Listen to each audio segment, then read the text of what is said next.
Hello everyone, आज के video में हम लोग सीखेंगे विलोपन विधि से दो चर वाले रैखिक समीकरण को हल करना। तो चलिए हम वीडियो को स्टार्ट करते हैं। तो देख सकते हैं हमारे पास दो ठो समीकरण दिया हुआ है। तो देखिए, इसको हल करने से पहले इसको समीकरण नंबर 1 बना लेना है और इसको समीकरण नंबर 2 बना लेना है। आपको इतना प्रत्येक सवाल में ऐसे समीकरण नंबर 1 और समीकरण नंबर 2 बनाना है। अब ध्यान से समझना है। अब देखिए, समीकरण नंबर 1 और 2 तो बना लिए। अब देखना है इसमें यक्स का गुणांक क्या है। गुणांक मतलब समझते हैं ना जी। जैसे यहाँ पे 2x लिखा हुआ है, जैसे हम कह दिए कि यहाँ पे x का गुणांक कितना है, इसके गुणांक का मतलब इसके आगे कितना है 2, तो यहाँ पे x का गुणांक कितना है 2। अगर यहाँ पे ऐसे लिख दिया जाए तो 3x, तो अगर यहाँ पे पूछा जाए कि x का गुणांक कितना है तो आपको क्या बताना है 3।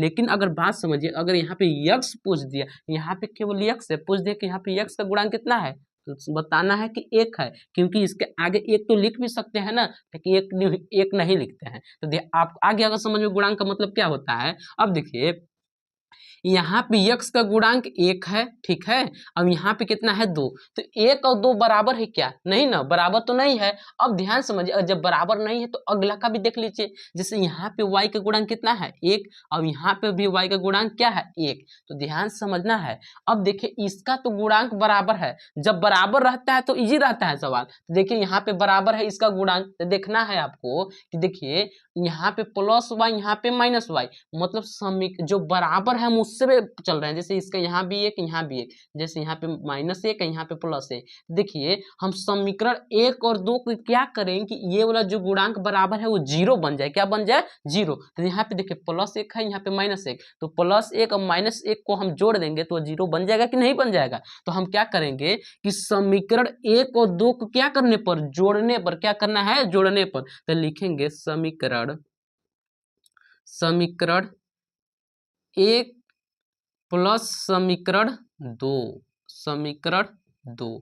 इसका मतलब समझ रहे हैं ना जी, कि समीकरण 1 और समीकरण 2 को हम क्या कर दिए हैं, जोड़ दिए हैं। तो जब जोड़ेंगे तो ध्यान समझना है, यहाँ पे लिख लेंगे x + y बराबर 7, और यहाँ पे लिख लेना है 2x - y बराबर 8। अब जब इसको जोड़िएगा तो देखिए, x और 2x कितना हो जाएगा 3x, और यहाँ पे देखिए -y या +y, तो y से y ये कट जाएगा, और 7 और 8 कितना होता है 15, तो यहाँ पे हम लिख देंगे 15। अब ध्यान समझना है, 3 इधर गुणा कर रहा है ना जी, गुणा कर रहा है, तो इधर जाके भाग करेगा, तो x बराबर हो जाएगा 15/3। अब बताइए 3 से 15 कट रहा है क्या, 3 एकम 3, 3 पचे 15, यानी यहाँ पे जो x का मान निकला मेरा, x बराबर कितना निकल गया 5। कितना निकला, x बराबर 5। अब जो x का मान 5 आया है उसको समीकरण आप 1 में रख दीजिए, चाहे समीकरण 2 में रख दीजिए। तो चलिए हम समीकरण 1 में ही रख देते हैं।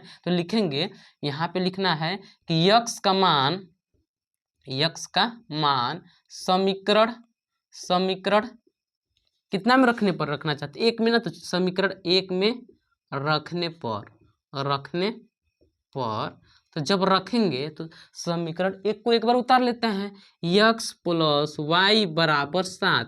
अब देखिए, x के जगह पे कितना रखना है, 5 रखना है। कितना रखना है 5, तो यहाँ पे हम 5 + y के तो मान निकालना है +7। अब देखिए 5 इधर क्या चीज में है, इसके आगे चिन्ह प्लस है ना जी, तो यहाँ 5 इधर प्लस में, तो उधर जाके माइनस में, तो यानी y बराबर लिख सकते हैं 7 - 5। अब देखिए y अपनी जगह पे 7 में से 5 घटा दिए 2, y का मान कितना निकल गया 2, हो गया ना हल। x बराबर 5 और y बराबर 2। तो ये कौन विधि था, विलोपन विधि। अगर इस विधि में नहीं आया समझ में, चलिए आपको दूसरे क्वेश्चन के माध्यम से समझाते हैं। देखिए, मेरा दूसरा समीकरण दिया हुआ है x + 2y बराबर 5 और x + 3y बराबर 7। अब इसको विलोपन विधि से हल करना है। तो देखिए क्या करना है, सबसे पहले इसको समीकरण नंबर 1 बना लेते हैं, अब इसको समीकरण नंबर 2 बना लेते हैं। अब ध्यान से समझना है, अब उसके बाद समीकरण 1 और 2 बनाने के बाद उसके बाद प्रत्येक का गुणांक देखना है। जैसे यहाँ पे x का गुणांक 1 है, यहाँ भी x का गुणांक 1 है, यानी गुणांक तो बराबर हो जा रहा है। देखिए यहाँ पे इस गुणांक 1 है, यहाँ भी 1 है, तब तो सही है। अब देखिए 1 और 1 को क्या करें कि वो 0 बन जाए। देखिए क्या कर देंगे, 1 में से समीकरण 2 को घटा देंगे। जैसे 1 में से समीकरण 2 को घटाएंगे तो x में से x घटाएंगे तो क्या बचेगा 0, यानी लिख सकते हैं ना, क्या लिखेंगे कि समीकरण 1 में से समीकरण दो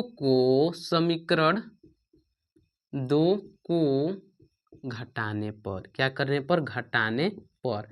जब इसको घटाएंगे मेरे प्यारे स्टूडेंट, तो चलिए लिख लेते हैं x प्लस 2y बराबर 5, और यहाँ पे है x प्लस 3y बराबर 7। जब इसको घटाएंगे तो देखिए, घटाएंगे तो एक बात चिन्ह बदलता है। जैसे देखिए प्लस है तो हो जाएगा माइनस से भी प्लस है तो माइनस, से भी प्लस है तो माइनस। अब इसको घटाइए, x में से x घटा दिए, 0 बन गया। अब देखिए यहाँ पे क्या है माइनस, यहाँ पे क्या है प्लस, तो प्लस माइनस माइनस, नीचे वाला चिन्ह से मतलब रखना है जी। जैसे देखिए यहाँ पे माइनस, यहाँ पे प्लस, तो प्लस माइनस माइनस, 2 में से तो 3 नहीं घटेगा, लेकिन 3 में से 2 घटेगा ना, तो y बचेगा। और चिन्ह क्या चीज का लगेगा, माइनस के बराबर। 5 में से 7 घटेगा क्या, नहीं, 7 में से 5 घटाइए ना, तो -2 बनेगा। अब देखिए माइनस से माइनस को काट देना है, y बराबर कितना निकल गया, 2। y का मान कितना निकल गया है, 2। अब जो y का मान आया है, आप समीकरण 1 में चाहे समीकरण 2 में रख दीजिए। उसमें हम समीकरण 1 में रखे थे, अब इसको हम समीकरण 2 में रखेंगे। तो चलिए लिख लेते हैं। आप 1 में भी रखेंगे तभी भी कोई दिक्कत नहीं होगा। तो लिखना है y का मान समीकरण 2 में रखने पर, क्या करने पर, रखने पर। जब रखेंगे तो देखिए समीकरण 2 यही ना है मेरा, x प्लस 3y बराबर 7। अब देखिए x अपने जगह पे 3 गुणे y के जगह पे कितना रख सकते हैं, 2, तो यहाँ पे हम लिख सकते हैं 2 बराबर 7। अब देखिए x 3 दूना 6 बराबर 7। अब देखिए 6 इधर प्लस में है तो उधर जाके माइनस में, तो x बराबर 7 माइनस 6। तो x का जब मान निकालिएगा तो 7 में से 6 घटाइए, कितना बच जाएगा, 1। x का मान कितना हो गया, 1, और y का मान कितना है, 2। यही समीकरण का हल है। तो ये देखिए था विलोपन विधि से। अगर ये नहीं आया समझ में तो चलिए आपके लास्ट क्वेश्चन के माध्यम से आपको समझाने की कोशिश करेंगे। 3x प्लस वाई बराबर 4 और x प्लस 2y बराबर 3, इसको हमको विलोपन विधि से हल करना है। तो सबसे पहले इसको समीकरण नंबर 1 बना लीजिए, अब इसको समीकरण नंबर 2 बना लीजिए। अब ध्यान से समझना है मेरे प्यारे स्टूडेंट, यहाँ पे अब इन लोग का गुणांक देखना है। जैसे यहाँ पे x का गुणांक 3 है, अब यहाँ पे x का गुणांक 1 है, तो 3 अब 1 तो बराबर नहीं है। तो चलिए अब y वाला गुणांक देख लेते हैं। यहाँ पे y का गुणांक 1 है, अब यहाँ पे y का गुणांक 2 है, इसमें कोई बराबर नहीं है, तो हमको इसमें बराबर करना पड़ेगा। क्या करना पड़ेगा, बराबर। जैसे x वाला के देखेंगे ध्यान से, यहाँ पे x का गुणांक 3 है और यहाँ पे 1 है। यहाँ पे क्या करते हैं, देखिए 3 है, यहाँ पे 1 है, तो देखिए यहाँ पे 3 है, सही है, तो 1 को 3 बनाने के लिए कितना से गुना करना पड़ेगा, 3 से। जब इसमें हम समीकरण 2 में 3 से गुणा कर देंगे तो यहाँ भी 3 हो जाएगा, और फिर हम समीकरण 1 में से समीकरण 2 को क्या कर देंगे, घटा देंगे। तो लिखेंगे कि समीकरण 2 में कितना से गुणा करने पर, 3 से गुणा करने पर, 3 से गुणा करने पर। जब गुणा करेंगे तो ध्यान समझना है, गुणा करने पर, गुणा किए रहे हैं तो करिए इसमें कितना से, 3 से। x में 3 से गुणा किए तो यहाँ पे चलिए लिख लेते हैं 3 गुणे कोष्टक में x प्लस 2y बराबर 3, फिर इसमें 3 से गुणा कर रहे हैं ना, यहाँ पे लिखे हैं 3 से, यहाँ पे चलिए 3 बढ़िया से लिख देते हैं, 3 से गुणा करने पर। जब गुणा करेंगे तो 3x प्लस 3 दूना 6y बराबर 3 त्रिके 9। अब ध्यान से समझना है मेरे प्यारे स्टूडेंट, इसको समीकरण नंबर 3 बना लेना है। कितना, समीकरण नंबर 3। अब ध्यान से देखिए, समीकरण 1 में भी 3x और समीकरण 3 में भी 3x, तो हम क्या करेंगे, समीकरण 1 में से समीकरण 3 को क्या कर देंगे, घटाने पर। तो लिखेंगे समीकरण 1 में से समीकरण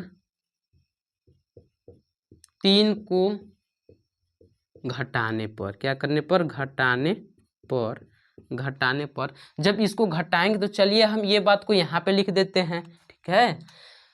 तो यहाँ पे लिख लेते हैं, पहले समीकरण 1 को लिखते हैं ना, 3x प्लस 4, सॉरी यहाँ पे y है केवल, तो y बराबर 4। अब समीकरण 3 कितना है मेरा, 3x प्लस 6y बराबर कितना, 9। अब जब इसको घटाएंगे तो चिन्ह बदलेगा, जैसे इसका आगे चिन्ह प्लस है तो हो जाएगा माइनस, इसका आगे भी चिन्ह प्लस तो हो जाएगा माइनस, इसका आगे चिन्ह है प्लस तो हो जाएगा माइनस। जब इसको घटाएंगे तो 3x में से 3x घटा दिए 0। अब देखिए y में से 6 घटेगा क्या जी, नहीं ना, तो 6 में से y घटाएंगे तो -5y बराबर, अब देखिए 4 में से 9 घटेगा क्या, नहीं घटेगा, 9 में से 4 घटाएंगे तो -5 बचेगा। अब देखिए माइनस माइनस काट दिए, 5 यहाँ गुणा करा उधर जाके भाग, तो y बराबर 5/5 काट दिए, कितना हो गया 1, y का मान 1। अब देखिए ध्यान से, जो y का मान 1 आया है, y का मान समीकरण चाहे आप 3 में रख दीजिए, सॉरी यहाँ पे समीकरण 3 है, चाहे 1 में रख दीजिए, 2 में क्यों नहीं रखेंगे, क्योंकि हम उसमें गुणा किए हैं, गुणा करने पर नया समीकरण 3 बना हुआ है, ठीक है। तो 1 में रख सकते हैं चाहे समीकरण नंबर 3 में, तो हम लिखेंगे कि y का मान समीकरण 1 में रखने पर जब रखेंगे तो देखिए समीकरण 1 को एक बार उतार लेते हैं, 3x और फिर प्लस y बराबर 4 है, तो देखना है 3x, y की जगह पे कितना रखना है 1, तो यहाँ पे रख दिए प्लस 1 बराबर 4। अब देखिए 3x अपने जगह पे, 1 इधर प्लस में है तो उधर जाके माइनस में हो जाएगा, तो 4 - 1, जब 3x 4 में से घटाएंगे तो बराबर कितना बच जाएगा 3। अब देखिए 3 यहाँ गुणा कर उधर जाके भागे, x बराबर 3/3 काट दिए तो 1 निकल गया, यानी x बराबर कितना निकल गया 1। देखिए y बराबर भी 1 निकल गया है, x बराबर भी मेरा 1 निकल गया है। अगर आपको मान लीजिए चेक करना है कि ये आंसर मेरा गलत आया है कि सही, तब कैसे चेक करेंगे, तो देखिए कैसे करना है। यहाँ पे बस थोड़ा सा दिमाग लगाना है मेरे प्यारे स्टूडेंट। जैसे यहाँ पे 3 है तो यहाँ पे 3 गुणे, x के जगह पे हम कितना रख सकते हैं, मान 1 आया है ना, तो यहाँ पे हम 1 रख सकते हैं, प्लस y के जगह पे कितना रख सकते हैं 1। और जब इसको हल कीजिएगा तो 4 के बराबर आना ना चाहिए, क्योंकि बराबर यहाँ पे 4 है, तो हल कीजिए तो 3 कम 3, अब 1 4, 4 बराबर 4 आ गया कि नहीं, यानी मेरा जो आंसर आया वो 100% सही है। अगर वीडियो अच्छा लगा होगा तो वीडियो को लाइक कीजिएगा और हमारे चैनल को सब्सक्राइब कर लीजिएगा।